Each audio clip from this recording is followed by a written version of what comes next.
Hi everybody and welcome back to Let's Play Tokyo Xanadu EX Plus. And last time out we started to head through, we headed through the second pillar.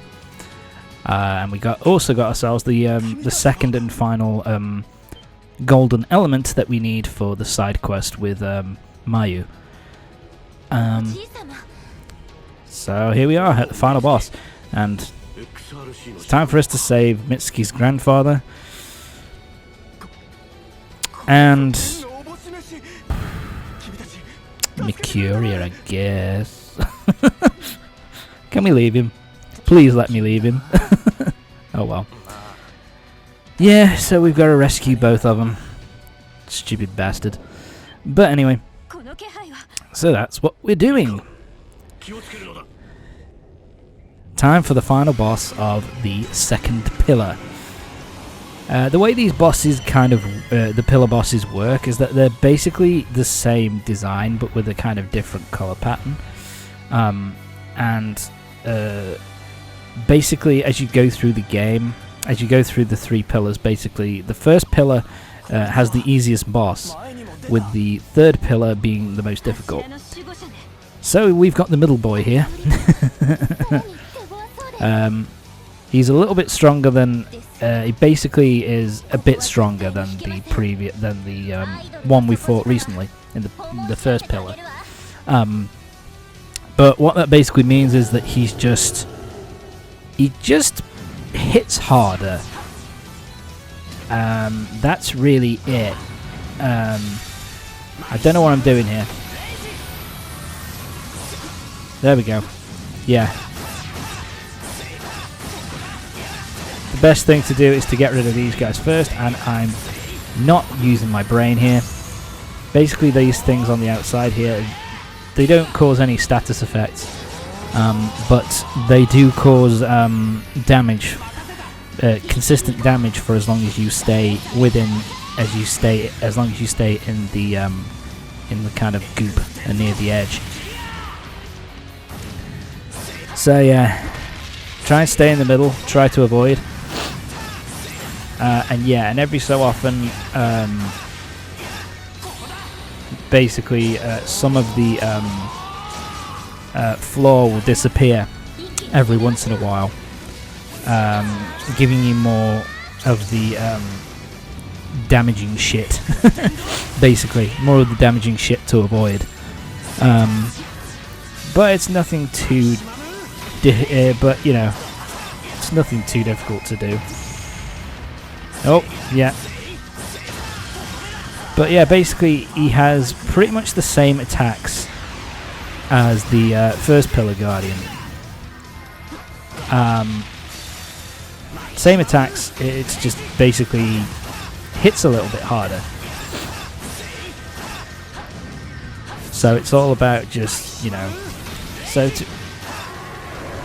I mean, it is more difficult, I guess, because you are getting hit, but at the same time, it's basically the same patterns as with the first pillar boss. So as long as you remember what the patterns from the first pillar, then you won't really have too much of a problem. So yeah, he's not too. It's nothing too difficult. And actually, I think I find this one a little bit easier, just because I found the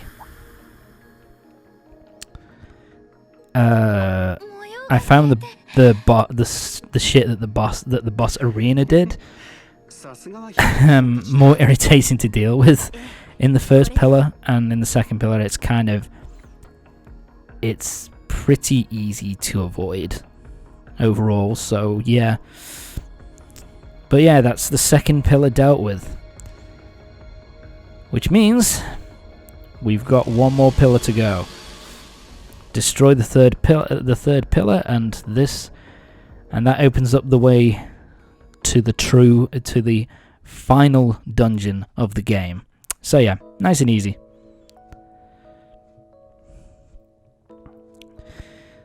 And yeah, that boss fight didn't take very long at all. It took me about, probably about 3.5 minutes to get through it. So yeah, Nothing too difficult, really. And Seijiro is saved. And only Seijiro. He's the only one we give a shit about, really.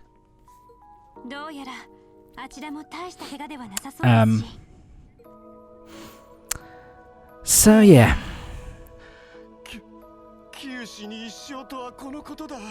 Why are you still here? No one gives a fuck.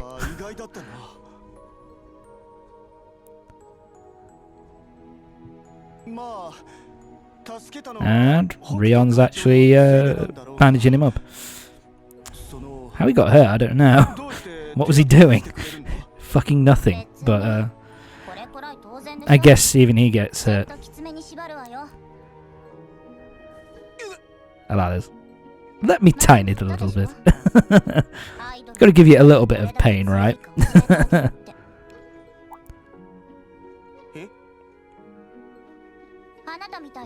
Yeah, but I actually kind of like this.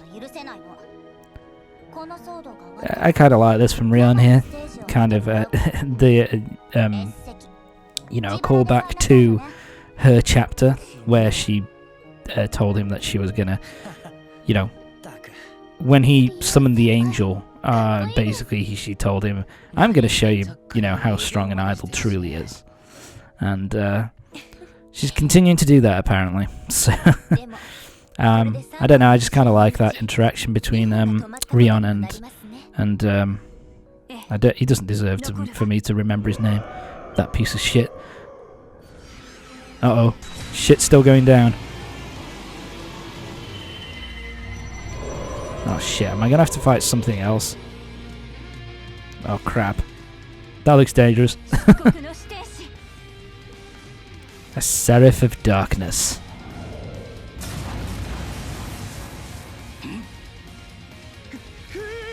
So what's gonna happen now? Oh shit, we're in trouble. Yeah, so kind of similar to Rion's angel, but much stronger. Well, we're fucked.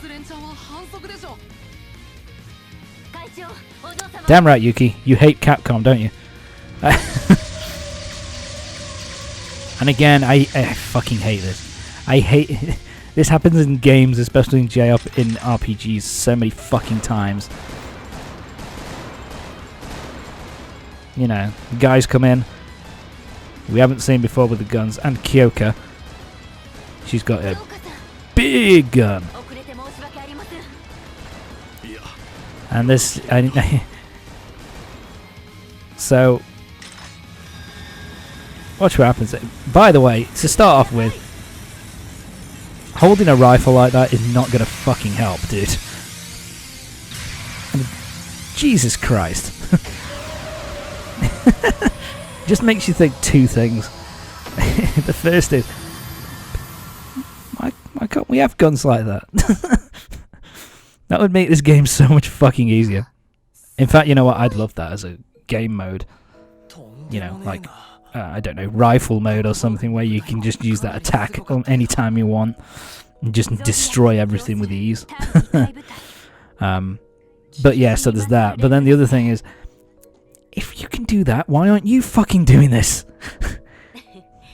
Why are you leaving it up to us? It's so much. It'd be so much fucking easier if you were along for the ride, Kyoka. Jesus Christ. As I say, it's a thing that is done in pretty much every single fucking not every single one, but the majority of RPGs and JRPGs. There's always, you know, characters that pop in for, like, you know, things look really bad, and then there's this person kind of pops in and just absolutely fucking decimates, you know, this opponent that you're having so much trouble with, and it's just like, leave it up to them. Why are you making me do this shit? Anyway, rant over. So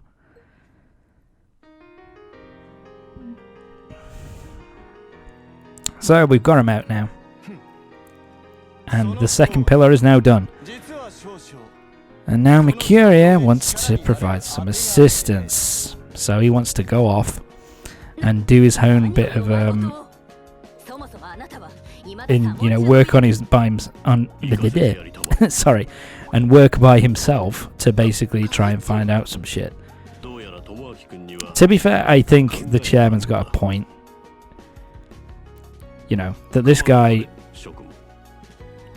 you know, because it might be mad because he was doing some bad shit, and so what the hell's going on? You know, why would you let him go off on his own? The thing is, there's a big barrier around Mikuriya at the moment, so I mean, he can't fucking go anywhere, and I don't think he can really do anything anyway.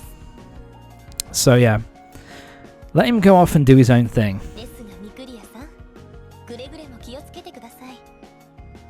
Oh god, Mitsuki.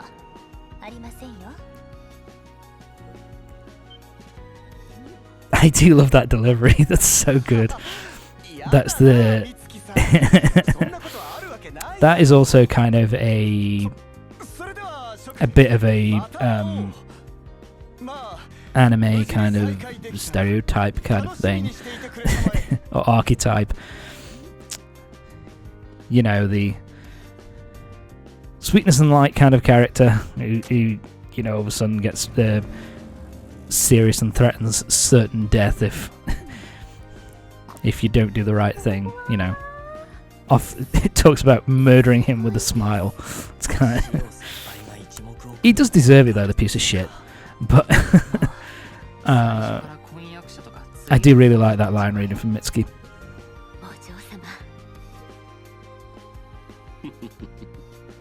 So yeah, so we won't be seeing Mikuriya for quite a long time, thank fuck.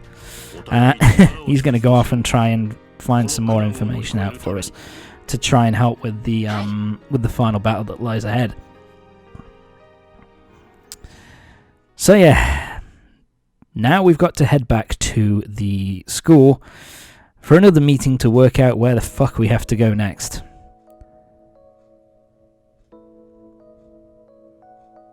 Do you know what, to be fair, I actually really like the sky effect that they have here with like the red markings and kind of undulating kind of water-like energy up there. I think it actually looks really cool. So yeah, we've got pretty much all of the members of the XRC back at this point. All we're missing is Shio. So guess who we got to find next? Wow, I stayed on that for way too long. Yep, so just Shio to go, so to speak.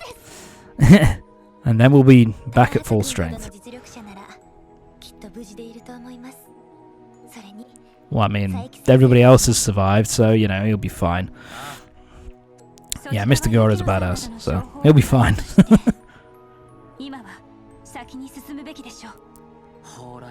So yeah, we're just waiting for more info at this point. Haraicho, the last place with a pillar.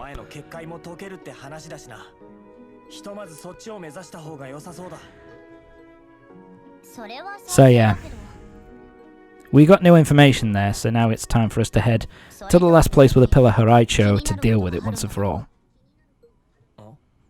Okay. What's going on, Rion?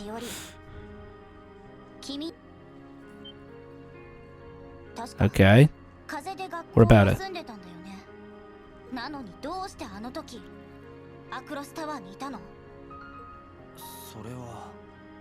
And Rion brings up a good point. Yeah, Ko has no idea.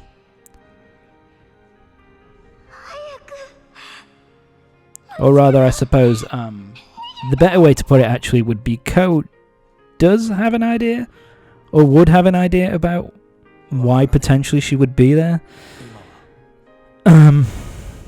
Yeah, see, it's kind of, this is kind of him here, kind of, you know, he doesn't know, he's still kind of,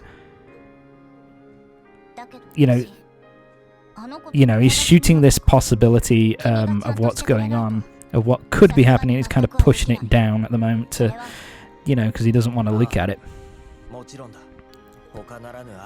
So yeah. But yeah, I kind of like this moment from Rion as well. it doesn't make sense, I think, because everybody else would be too kind of wary of Ko's feelings to kind of bring up the possibility of what's going on with Shiori.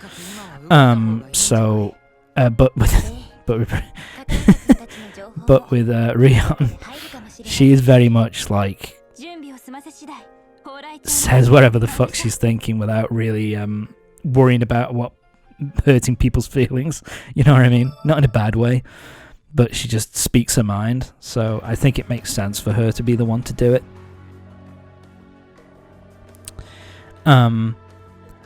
So yep, we're now going to be heading to Horaicho for the last to head through the last tower to open up the barrier. This is Keiichi. Oh, sorry. Fucking hell. This is Shiori's dad, so yeah.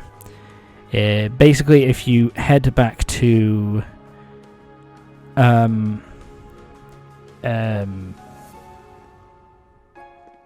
Station Square here, and you can talk to Shiori's dad for a little bit of a sorry, fuck my throat. For a little bit of a event scene with him, where you can kind of talk to him and find out that he's worried about where Shiori is at this moment in time. So here we go, Horaicho, the Pillar of Refinement.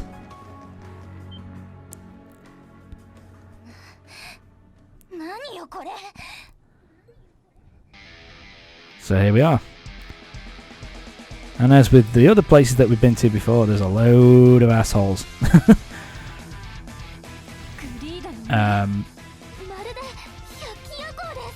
These guys are all... It's kind of interesting because in the previous two places we actually fought against enemies that were pretty big and strong looking, and these guys are pretty much standard enemies which go down, which I don't think are any stronger than they were previously. Shit, I'm paralyzed. Change! There you go, you piece of shit.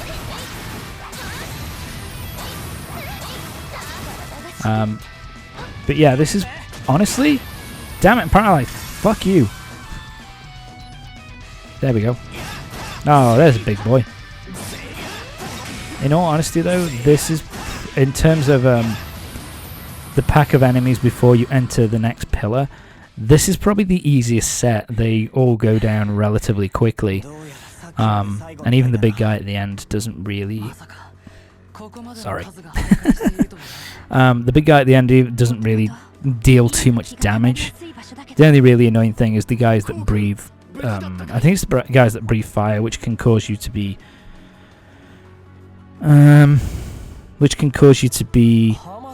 paralyzed, but that's about it.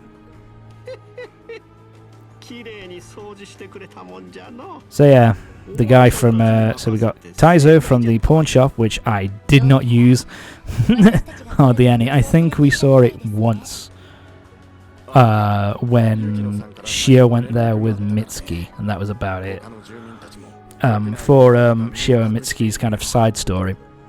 And Hama is the guy who was the owner of the bar that Ko worked at. So yeah, one last thing to do, and that is to take down that pillar. It's kind of interesting as well that with the other two places that we went to, we got like a little bit of like information from Yukino, basically saying that they saw, you know, there were reports of people being at the other pillars. So we met Yuki and Sora at the first pillar, and we met Mitsuki and Rion at the second pillar. With the third pillar, it's just a case of, well, we know where the third pillar is, so let's go there and sort it out, shall we? Then we can worry about finding Shio and Mr. Goro later. So I guess they were just, you know, afterthoughts. But anyway, so yeah, we had one which was ice, one which was like kind of wind based, I guess, and then we got this one which is a lava dungeon. The lava is probably it's probably my least favorite hazard to have to deal with. I mean, ice is a pain in the ass as well, but I think the lava stuff it's just more of a pain in the ass because causes a good amount of damage. And also burning. God, burning is one of the worst status effects in the game. It stays on for a long ass time and it causes a lot of damage. But anyway, that's going to be it for this part. Join me next time for the next part of Tokyo Xanadu EX Plus, when we will be completing the third pillar and opening the way to the final dungeon. So yeah, see you next time.